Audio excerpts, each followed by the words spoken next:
Welcome back. Today, we're digging into a massive question right at the heart of AI strategy. When a company builds and uses artificial intelligence, who really gets a voice in how it's governed? And you'll see the answer to that question reveals two completely different ways of doing business. All right, before we dive in, just the usual quick heads up. This is part 8 of a 15-part series breaking down a really comprehensive research report by Virtualization Options LLC. It's all about the differences in AI governance between companies that focus on shareholders versus those that focus on customers. So naturally, we're just scratching the surface here. And of course, please remember, this isn't legal advice and comes with no warranty. Okay, let's get into it. When you strip it all away, the entire complex field of AI governance really boils down to one simple question. Seriously, think about that for a second. Is it just the executives and the boardroom and the big investors, or do customers, employees, and maybe even the broader community get a real seat at the table? The answer to that question, well, it defines pretty much everything that follows. So first up, let's talk about what the source material calls the hierarchical model. You can think of this as the traditional top-down pyramid. It's an approach that's primarily wired to deliver value to shareholders.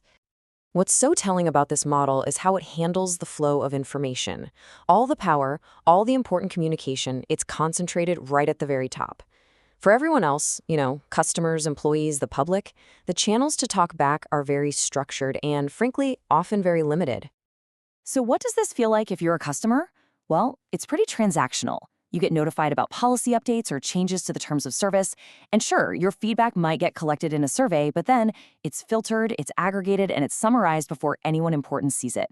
And here's the absolute key. You're seen as an end user, someone who consumes the product, not as a partner who helps create it. Okay, so what about the people inside the company? This lays it out perfectly. Employees might get asked for their input on how an AI tool affects their specific daily tasks, but they are not getting an invite to the big meetings where strategic AI decisions are made. Any concerns they have get funneled through formal channels like HR or legal. They're basically treated as operational staff, not as key stakeholders in governance. And this top-down approach extends to the outside world, too. When it comes to regulators, the legal team steps in, and the focus is on meeting the bare minimum obligations, checking the boxes. There's no real push for proactive, open dialogue. And for community advocates or academic researchers, well, formal engagement is pretty rare. It's very much a closed-door kind of approach. But here's the thing. There is a completely different way to look at all of this. Let's pivot now to the alternative that the report describes, the partnership model. And this is what you typically see in those customer-focused organizations. And wow, when you put them side by side like this, the difference is just night and day, isn't it? Where the hierarchical model is a one-way street, top-down and transactional, the partnership model is all about a two-way dialogue. It's not about managing feedback, it's about actively going out and looking for input so you can build something better together. So what does this partnership actually look like in practice? Well, it's an active, ongoing cycle. It starts with continuous listening, actually trying to understand different perspectives. Then it moves into true co-creation, like bringing in customer advisory panels. But it doesn't stop there. It means being open about what the AI can and can't do, making real changes based on what you hear, and this part is so important, reporting back to people to show them that their voice actually mattered. This quote from the report it absolutely nails the entire philosophy. It's a fundamental shift in how you see people. You're not managing end users, you are building with partners. And that changes everything. And this partnership idea doesn't stop with the customer. It extends outwards. Employees are treated as essential stakeholders who have critical insights. The company actively seeks out conversations with advocacy groups and researchers.